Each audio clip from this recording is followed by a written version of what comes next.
Simplex method. Simplex method is used to solve the linear programming. Simplex method जो है वो linear program को solve करने के लिए यूज़ होता है. which constraint having less than or equal to sign. तो जिस कंस्ट्रेंट में हमारे पास लेस देन और इक्वल टू का साइन होता है उसके लिए उसको सॉल्व करने के लिए यूज़ होता है. इसका मेथोडोलॉजी क्या है? सबसे पहले क्या करना है? Convert the constraints to equalities by adding slack variable. हमारे पास जो कंस्ट्रेंट्स होते हैं उसमें अनइक्वलिटी होता है. उसमें जो है हमारे पास लेस देन या ग्रेटर देन का साइन होता है, तो उसको हमने इक्वलिटी में चेंज कर लेना है, कन्वर्ट कर लेना है और फिर उसके साथ स्लैक वेरिएबल यूज़ करने हैं. स्लैक वेरिएबल हमारे पास S1 S2 हो सकते हैं. Construct the table for operations. Start from starting basic solution. Detect the entering column. Find the leaving row. और the intersection point of entering column and leaving row is called pivot element or key element. तो हमारे पास first problem है maximise z is equal to 12x1 plus 16x2 subject to constraints 10x1 plus 20x2 is less than or equal to 120. 8x1 plus 8x2 is less than or equal to 80. x1 x2 is greater than or equal to 0. तो सबसे पहले हमने क्या करना है, ये जो inequalities हैं इसमें हमने इसको इक्वल लगा लेना है. सोल्यूशन में क्या होगा? Adding slack variables to make the equation balanced. तो हम क्या करेंगे? मैक्सिमाइज सेट में क्या कर लेंगे? 12x1 plus 12x2 plus 0s1 plus 0s2, ये हमारे पास स्लैक वेरिएबल्स हैं. तो हम इसमें ये ऐड कर लेंगे. कंस्ट्रेंट में हम लोग जो हैं लेस देन की जगह, लेस देन और इक्वल टू की जगह हम लोग इक्वल लगा लेंगे और इसमें हम एक स्लैक वेरिएबल ऐड कर लेंगे जो कि हमारे पास होगा S1 plus 0s2 is equal to 120. उसी तरह से 120 होगा और 8x1 plus 8x2 plus 0s1 plus s2 is equal to 80 हो जाएगा. और यहाँ पे भी हम लोग जो है x1 x2 comma s1 and s2 is greater than और इक्वल टू 0 हो जाएगा. फिर हम लोग जो है इसका इनिशियल टेबल बनाएंगे, सिंप्लेक्स टेबल. तो हमारे पास जो है क्या आएगा? इसमें हम लोग जो है CJ लिखेंगे जो हमारे पास है. CJ क्या होगा कि हमारे पास जो मैक्सिमाइज सेट है, जो ऑब्जेक्टिव फंक्शन होता है, उसमें हमारे पास ये 12x1, ये जो मैक्सिमाइज सेट है इसमें 12, 16 और 0 0 लगा लेंगे. तो CJ में हम लोग जो है फर्स्ट क्या करेंगे? 12, 16, 0 0 लिख लेंगे. फिर सोल्यूशन और फिर रेशो लिखेंगे. बेसिक वेरिएबल्स में हमारे पास क्या होगा कि हमने दो स्लैक वेरिएबल्स लिए हैं, तो ये S1 और S2, उसके कोफिशिएंट्स क्या होंगे? 0 0. और हमारे पास जो है बेसिक वेरिएबल्स जो हैं 12x1 था प्लस 16x2 था और 0s1 0s2 था. सोल्यूशन में ये हमारे पास जो है यहाँ पे क्या था? 10x1, तो 10 प्लस 20, 10 प्लस 20 प्लस 1 और फिर प्लस 0 s2 है और इक्वल टू सोल्यूशन में हमारे पास 20 है तो वो लिख लेंगे. फिर 8x1 है, ठीक है, 8x2 है और इसी तरह से हमारे पास 0s1 होगा और 1s2 होगा, इक्वल टू 80 आएगा. फिर हम क्या फाइंड करेंगे? ZJ फाइंड करेंगे. तो ZJ हमारे पास क्या है?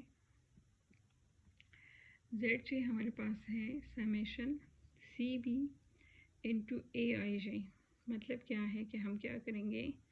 0 इंटू 10, मतलब ये है कि हम क्या करेंगे? 0 इंटू 10 प्लस 0 इंटू 8, तो इक्वल टू हमारे पास जो है ZJ क्या आ जाएगा? 0 आ जाएगा. इसी तरह से 0 into 20, 0 into 20 plus 0 into 8 equal to हमारे पास 0 आ जाएगा। इसी तरह से 0 इंटू 1 प्लस 0 इंटू 0 तो वो भी 0 हो जाएगा। तो इसलिए ZJ हमारे पास 0 आएगा और ये भी 0 इंटू 0 प्लस 0 इंटू 1 तो ये भी 0 आ जाएगा। और ये हमारे पास ZJ आ गया। अब CJ जो है हमारे पास ये है CJ माइनस ZJ, तो 12 माइनस 0 से 12 आ जाएगा, 16 माइनस 0 से 16, 0 माइनस 0 0, 0 माइनस 0 से 0 आ जाएगा। सोल्यूशन में हमारे पास जो है हम क्या कर लेंगे, अब n में हमारे पास जो है सबसे लार्जेस्ट वैल्यू क्या है, 16 है, तो हम इसको सेलेक्ट कर लेंगे। हमारे पास की कॉलम हो जाएगा और फिर हम की कॉलम को लेकर जो है सोल्यूशन में क्या कर लेंगे कि की कॉलम को डिवाइड कर लेंगे। मतलब ये है कि सोल्यूशन को डिवाइड करेंगे की कॉलम पे, तो 120 डिवाइडेड बाई 20 तो इक्वल टू 6 आता है, और 80 डिवाइडेड बाई 8 ये जो की कॉलम है हमारे पास तो इक्वल टू 10 आ जाएगा। अब इसमें जो है हमारे पास स्मॉलेस्ट वैल्यू रेशो में हमारे पास जो स्मॉलेस्ट वैल्यू है वो 6 और 10 में 6 है, तो ये हमारे पास की रो हो जाएगा। ठीक है, और की रो में जो है हमारे पास ये जो इसका इंटरसेक्शन पॉइंट होगा, जो कॉमन पॉइंट है वो की एलिमेंट, ये 20 हमारे पास क्या होगा, की एलिमेंट होगा। तो अच्छा, हमारे पास ऑप्टिमलिटी कंडीशन जो है वो क्या है कि जब हमें मैक्सिमाइजेशन का क्वेश्चन गिवन हो तो हम क्या देखेंगे, चेक करेंगे कि all CJ minus ZJ is less than और इक्वल टू 0, और जब हमें मिनिमाइजेशन का कोई क्वेश्चन गिवन होगा तो हम लोगों ने CJ minus ZJ is greater than और इक्वल टू 0। तो अगर हम यहाँ पे देखें तो हमारे पास जो है CJ माइनस ZJ जो है वो ना तो 0 तो है, लेकिन इसमें हमारे पास पॉजिटिव वैल्यू है। ये हमारे पास वैल्यूज़ जो है वो नेगेटिव होनी चाहिए। तो इसको नेगेटिव बनाने के लिए हम लोग दूसरी टेबल बनाएंगे और वो होगी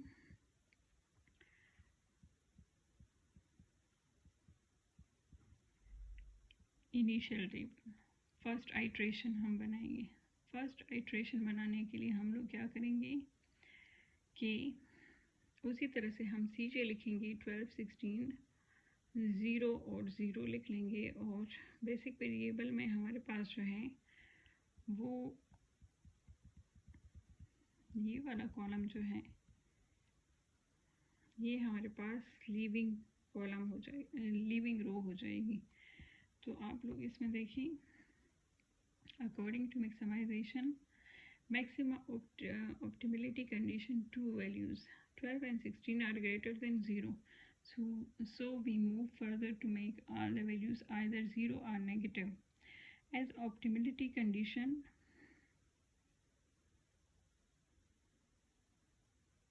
is not reached, and for that select the most positive value in CJ minus ZJ, and that is 16, then that would be a की कॉलम। तो जैसे कि मैंने बताया यहाँ पे कि हमारे पास जो है इन CJ माइनस ZJ जो है वो हमारे पास लेस देन और इक्वल टू 0 आना चाहिए, तो वो नहीं है। तो इसलिए हम लोग जो हमारे पास सबसे largest value most positive value होगी वो हम सेलेक्ट करेंगे। तो वो 16 है और ये हमारे पास क्या हो जाएगा, की कॉलम हो जाएगा। अगर हमारे पास दो वैल्यूज़ हों, सेम वैल्यूज़ हों इन CJ minus ZJ, if we have two same values in CJ for selection, then select randomly from one of those numbers, कोई भी हम उसमें से सेलेक्ट कर सकते हैं अगर दो सेम वैल्यूज़ जो हैं वो हमारे पास हो।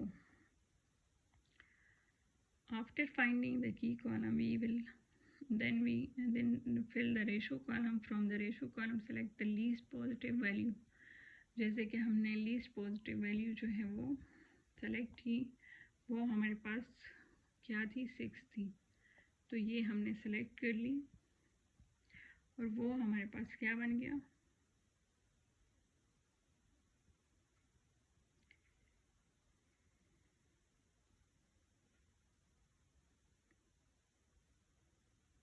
So that would be key row, and the intersecting value between the key row and key column, that is 20 is the key element और pivot element. तो हमारे पास अगर आप लोग देखें तो ये हमारे पास रो है और ये हमारे पास कॉलम है, तो इसका इंटरसेक्शन जो है वो यहाँ पे हो रहा है, तो ये 20 हमारे पास की एलिमेंट होगा. फिर हमारे पास जो है इन ratio column, if all the values are negative or infinity then current solution is unbounded, so stop the computation and do not proceed further. अगर कोई भी हमारे पास जो है अगर सारी वैल्यूज रेशो में नेगेटिव आ रही हैं या इन्फिनिटी है, तो फिर हम लोग स्टॉप कर लेंगे सोल्यूशन को, आगे हम प्रोसीड नहीं करेंगे. सो की column will be the entering variable and key row will be the leaving variable. So that is x2 is the entering variable and s1 is the leaving variable. तो हमारे पास अगर देखें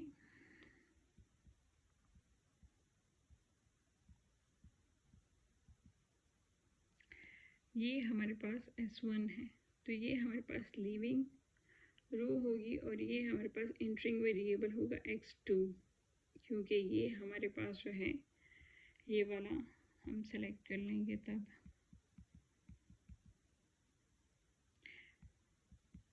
नेक्स्ट आइट्रेशन हमारे पास उसी तरह से बनेगी और यहाँ पे हमारे पास x2 आ जाएगा. x2 का कोफिशिएंट जो है वो 16 है, तो इसलिए यहाँ पे 16 लेंगे और दूसरे में s2 उसी तरह से लिखेंगे और बाकी चीज़ें उसी तरह से हम लिख लेंगे. और बेसिक वेरिएबल भी हमारे पास x1 x2 s1 s2 उसी तरह से लिखे जाएंगे. x2 जो है उसको हम किस तरीके से लिखेंगे कि हमारे पास पहले जो था वो क्या था, 10 था, तो 10 माइनस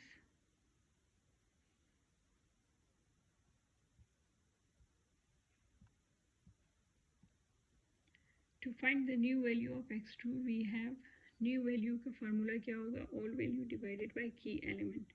मतलब ये है कि ऑल वैल्यू हमारे पास 10 थी, तो 10 को हम डिवाइड करेंगे की एलिमेंट पे. की एलिमेंट हमारे पास 20 है, तो 10 डिवाइडेड बाय 20 से आएगा 1/2.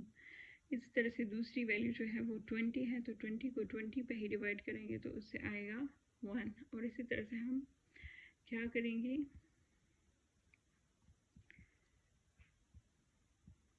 मतलब ये है कि 10 को 20 पे डिवाइड करेंगे, फिर 20 को 20 पे डिवाइड करेंगे, फिर 1/20 हो जाएगा, 0/20 हो जाएगा और 120/20 हो जाएगा.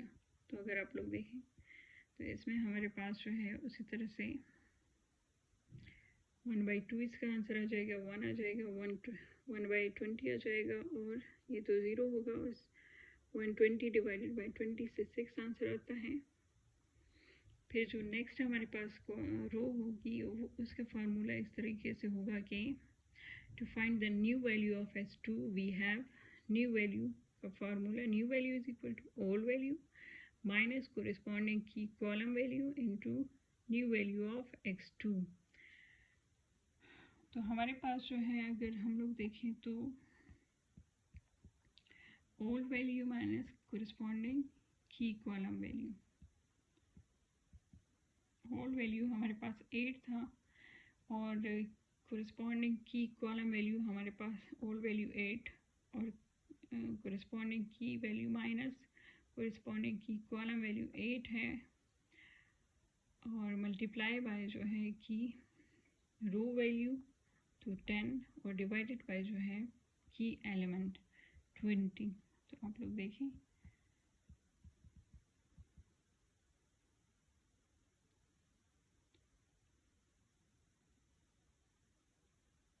अच्छा, इसमें क्या है कि old value minus corresponding key column value multiply by new value of x2. तो हम न्यू वैल्यू ऑफ x2 को मल्टीप्लाई कर लेंगे. न्यू वैल्यू जो है वो 1/2 है, तो हम उसको डायरेक्ट लिख लेंगे. ठीक है, ओल्ड वैल्यू 8 थी और न्यू वैल्यू जो है की कॉलम वैल्यू जो है वो हमारे पास 8 है और की और multiply by new value of x2 जो है वो 1/2 है तो वो इक्वल टू 4 है, तो इसलिए इसकी जगह 4 लिख लिया। इस तरह से हमारे पास जो है नेक्स्ट वैल्यू आएगी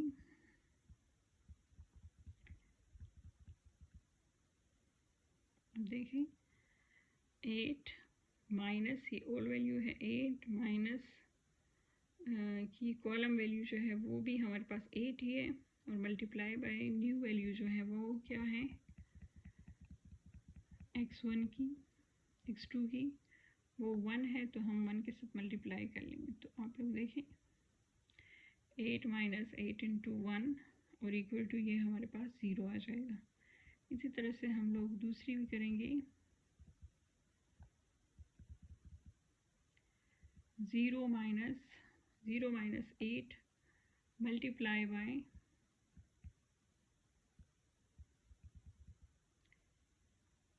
120 और इक्वल कर लेंगे तो उससे आंसर आता है -2/5। इस तरह से दूसरा भी और सो ऑन हम करेंगे तो इस तरह से हमारे पास 1 आएगा और 32 आएगा। फिर हम लोग क्या कर लेंगे ZJ फाइंड करेंगे, तो ZJ के लिए हमारे पास क्या होगा 16 इंटू 1/2 तो 8 आ जाएगा और प्लस 0 इंटू 4 तो इससे 0 आता है तो यहाँ पे 8 आ जाएगा। 16 इंटू 1 तो 16 आ जाएगा, प्लस ये तो 0 होता है तो इसलिए उस तरह से आ जाएगा। 16 इंटू 120 1 डिवाइडेड बाई 20 तो उससे आंसर आता है 4/5। इस तरह से 16 इंटू 0 तो 0 हो जाएगा, प्लस 0 इंटू 0 तो 0 आ जाएगा। फिर इन दोनों को माइनस कर लेंगे तो 12 माइनस 8 से 4 आता है, 16 माइनस 16 से 0 आता है, 0 माइनस 4/5 तो ये भी 0 हो गया। तो अगर हम लोग देखें इसमें तो CJ माइनस ZJ जो है इसमें ये भी 0, ये नेगेटिव हो गया, ये 0, लेकिन ये पॉजिटिव फिर है तो हम लोग क्या कर लेंगे और लार्जेस्ट वैल्यू जो है यही हमारे पास 4 ही है तो हम इसी को ही सेलेक्ट कर लेंगे। तो ये हमारे पास की कॉलम वैल्यू आ जाएगी और इसको हम लोगों ने लेकर सोल्यूशन में क्या कर लेना है कि इसी को ही डिवाइड कर लेना है। तो 6 डिवाइडेड बाई 1/2 तो रेशो आ जाएगा 12 और 32 डिवाइडेड बाई 4 तो इससे आ जाएगा 8। अब इन दोनों में जो है लीस्ट वैल्यू जो है वो 8 है तो ये हमारे पास की रो वैल्यू आ जाएगी। फिर हम सेकंड आइट्रेशन बनाएंगे। In first iteration there is still one positive value in CJ minus ZJ, that is 4. The optimality condition for maximization is not satisfied, which is that all CJ minus ZJ is less than or equal to 0. So we proceed further for next iteration in order to get the optimum solution. Select the maximum value in CJ minus ZJ, that is 4, to get the key column, and select minimum value, that is 8, from the ratio column to get the key row. The new key element is now 4. तो हम लोग क्या कर लेंगे कि अब हमारे पास जो है ये x2 उसी तरह से आएगा, लेकिन x1 जो है अब s1 की जगह क्या आ जाएगा x1 आ जाएगा और x1 का जो हमारे पास है कोफिशिएंट वो 12 है तो वो लिख लेंगे और बाकी जो है ये ऊपर वाले उसी तरह से सेम लिखेंगे। x1 किस तरीके से फाइंड करेंगे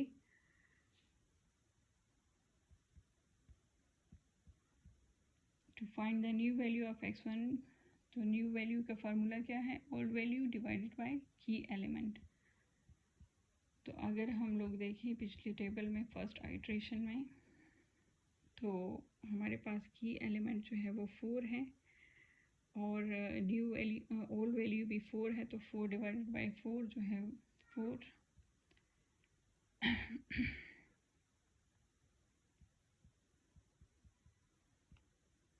4 डिवाइडेड बाई 4 करेंगे तो उस तरह से हमारे पास 1 आएगा। इस तरह से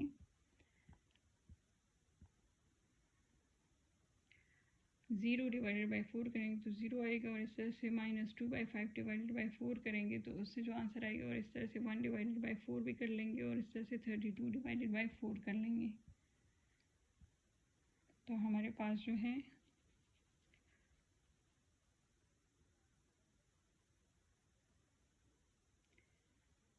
आ जाएगा यहाँ से 8, और यहाँ से 1/4 और 1/10 आ जाएगा। इस तरह से हमारे पास जो है न्यू वैल्यू फाइंड करने के लिए, न्यू वैल्यू ऑफ x2 को फाइंड करने के लिए फार्मूला होगा new value is equal to all value minus corresponding key column value multiply by new value of x।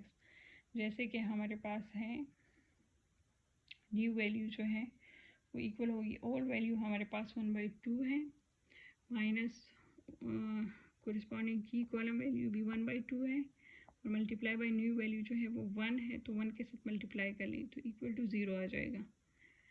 इस तरह से न्यू वैल्यू होल वैल्यू जो है वो 1 है, और हमारे पास कोरिस्पॉन्डिंग की वैल्यू जो है वो की कॉलम वैल्यू जो है वो 1/2 है, और मल्टीप्लाई बाय जो न्यू वैल्यू ऑफ x1 है वो 1 है, सॉरी 0 है, तो वो हमारे पास इक्वल टू 1 आ जाएगा। और सिमिलरली हम इस तरीके से करेंगे तो हमारे पास जो है ये 0, 1 और 1/10 -1/8 और 2 आ जाएगा। तो फिर हम लोग जो है इसमें फाइंड करेंगे ZJ, और ZJ हमारे पास क्या होता है 0 × 16 प्लस 12 × 1, तो इससे 12 आता है। फिर दूसरा हम करेंगे 16 × 1 प्लस 12 × 0, तो 16 आ जाएगा। 16 × 1/10 प्लस 12 × 1/10, तो उसे आता है 4/5। 16 × 1/8 -1/8 प्लस 12 × 1/4, तो इससे आता है 0। और CJ माइनस ZJ हम करेंगे तो 12 - 12 से 0, 16 - 16 से 0, 0 - 4/5 से -4/5, और 0 - 0 से 0। तो अगर हम लोग देखें तो ऑप्टिमलिटी कंडीशन जो है वो सेटिस्फाई हो रही है, तो हम लोग क्या कर लेंगे, यहाँ पे स्टॉप कर लेंगे।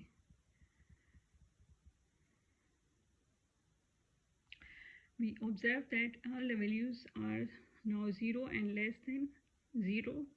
So from the maximum optimality condition, all Cj minus Zj is less than or equal to 0 is satisfied, and hence we reach to the optimal solution.